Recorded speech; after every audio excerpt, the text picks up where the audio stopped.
on these particular coins that maybe they had trouble selling the 30,000, so that maybe they just thought, well, maybe the rest of these are just going to be so hard to sell that we should just melt them.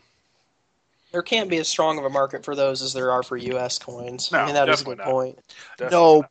but the fact of the matter is that they were historic coins, Yeah. and there was an opportunity for people. Maybe I'm just a Canadian coin lover, Yeah, as I mean, as we saw in the Google Hangout. American stuff gets melted all the time too. I mean, it's kind of the dirty little secret, but yeah, I mean, old American coins. If you get like a heavily circulated, really common date $20 gold piece, odds are down the line somewhere it'll get melted. Um, it's just the dirty of the hobby. So I don't know. I think that anything that falls into the Federal Reserve chain now would get melted. Period. Whereas if they're in collectors' hands, which is where presumably all of them are now, they can get as ratty as they want, and it's really not going to make any difference because there's still a lot of love for them. yeah, yes and no. I mean, um, I've seen buckets of American gold coins before at coin shows, so it just depends on through whose eyes you're looking through. If you're looking through the average collector's eyes, then it doesn't necessarily register that there are literally thousands and thousands of these things floating around coin shows. Mm-hmm. So Yeah, and valued basically at melt. yeah, so I guess that's my point. Is I've literally seen boxes of just 500 circulated $20 gold pieces loose, just banging around in there. So Yeah. I mean, I guess this is where it really does kind of illustrate the difference between you and me, as far as collector versus dealer, in the standpoint of I just kind of view them as historic pieces, and I think that they should be owned and loved, and hmm I have a lot of love for that stuff. and that's perfectly acceptable. Thank I you. have seen, I've been to the other side, and I know I'm kind of somewhere in the middle. I believe that pieces um, that have some historical significance should be saved, whereas pieces that are very common and easily attainable don't necessarily need to be, because there's lots of them. So that's just the way I see it. And finally, in the news, one of my favorite websites, mintnewsblog.com, hmm has featured a two-part post on United States Mint unused coin designs. Oh, cool. We Now, were just talking about this. right, now these are designs that were finalists, but for better or worse didn't make the cut and were not used on U.S. coins. I think that it's cool to see alternate designs, especially if you're cynical about the coinage produced by the mint. That was kind of pointed actually. I think that these designs prove that there are some great designs out there for coinage, though. Some really inspired artists that are able to create beautiful and inspired designs, and that we should push forward for more redesign and better design of our coinage. Sure, I agree with that. Now, the upcoming 1916 designs in gold aside, I think we can and should produce some new iconic designs for our coinage, and not only move away from reusing classic coin designs, but from the whole design of our coinage, i.e., dead president theme, and move into the 21st century with a new dedication to creating beautiful and interesting coinage designs for circulation. There's technology that's available now that allows us to do things with coinage that we've never been able to do before. And so I think that That's we should take advantage of that, and we should definitely what's the word I want to use? I think that we should exploit that. Yeah, I'm just sitting here kind of looking through some of the designs, and I wonder if some of these designs weren't used simply for the fact that the production of the actual coins would have been difficult as far as um, the minting process itself. Well, I agree with you there. It's like from a coinage standpoint, Charles Barber probably would have lost his mind over this stuff, Yeah. because it wouldn't strike well. Yeah, and I mean, and I think it's gorgeous. I mean, some of this stuff is really cool, but I wonder if that didn't have to do with some of the decisions not to go with these particular pieces. And some of these particular pieces are very specific to what they were intended for. Like, for example, in part Hmm. two, you can see the Civil Rights Act of 1964 reverse that wasn't used.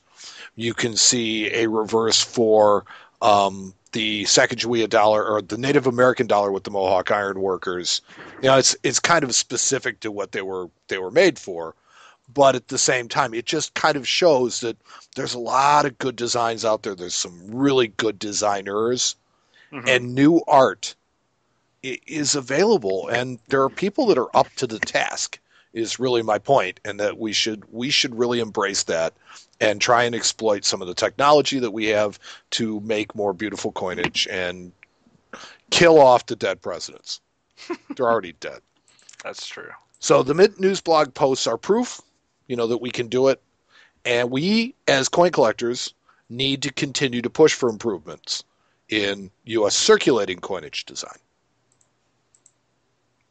I agree with you completely. That was an easy one. You didn't say anything I didn't agree with. You're exactly right, Mike. So yeah, yeah. Didn't somebody You complain haven't about said that? that in a long time. I know. You haven't said it in a long time, though. Well, how about this? You're exactly right, Mike. Are you a member of the American Numismatic Association? The world's largest organization dedicated to numismatic education offers something for everyone, including an award-winning monthly magazine, The Numismatist, discounts on other numismatic publications, direct submissions to NGC, access to the biggest numismatic library in the world, and much, much more. Sign up today at money.org/join. Hi, this is Beth Deisher. You're listening to the Coin Show Radio. So basically, no, what I wanted to do was I wanted to talk for a minute to our listeners about our new group on Facebook, Friends of the Coin Show. I heard it's rad. It is very cool. And, some people ask, well, what's the difference between that and your Facebook page? And here is what I'm going to tell you. The whole idea behind Friends of the Coin Show is it's a place to replace our old Coin Show forum. This is a place for you guys to come and for you to post and for you to share and for you to discuss and answer and do whatever it And is that you Remus. like to do. You do whatever it's a closed group. The only people that can see the stuff that's posted in here are people that have joined the group, which kind of allows us to be a little bit more lenient on rules. But at the same time, it allows, see, okay, I'll tell everybody a little secret about Facebook. Even when I post something to Facebook on our Coin Show Radio page, less than 10% of the people that like our page see the That posts. is right. And it It sucks. does. So They what want I they did want you was to I pay created, for it, basically. they do. And boy, do we pay Yes, for we it. do. So what I did was I created a closed group. And in a closed group, when you join the group, you will see every post by every member.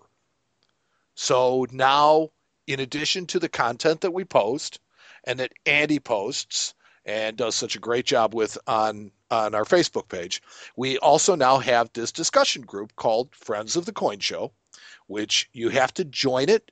All you do is you go to groups on Facebook, find Friends of the Coin Show, and you ask to join, and I will approve you. And then you can come in and you can post your own discussions. You can ask questions. You can talk back and forth with each other. You can share, everything that you want to talk about with other listeners of the Coin Show, and then you guys can talk to each other. And it's really nice from that standpoint because from a volume standpoint, we're really not allowed to let everybody post to our Facebook page. Yeah. There's 4,500 people that follow the page, and everything that we post would end up getting lost in it. So I've created this just for you, the listeners, just so you guys can have something that you can share and that you can do on your own and you can do the way you want.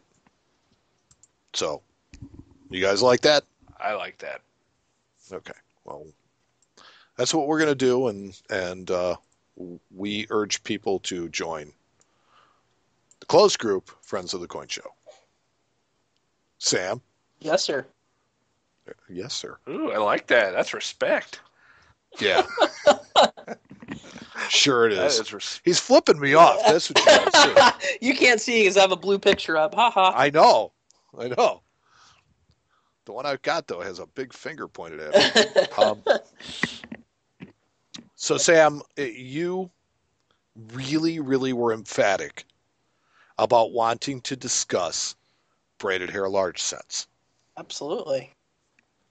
And I like large cents, and I like braided hair large cents in particular. It's not like my favorite type of large cent. I think that some of the earlier stuff, a little bit more my thing. Yeah. But here we have it. Yes. Well, I think the earlier stuff is a lot of people's favorite thing. I mean, you have some of the historic designs of the early mint. You've got the flowing hair and the chain scent and all that cool stuff. And the problem with that stuff is a lot of it is really not affordable, and it's really not possible to put sets together for the average collector. Braided hair large cents, on the other hand, you can put those together on just about any budget. And there's so many different varieties and so many different ways to collect them that I think it'll be kind of cool to talk about a little bit. Mm-hmm. And I know you're a freak about braided hairs, especially lately. Well, let's not talk about that. Yeah.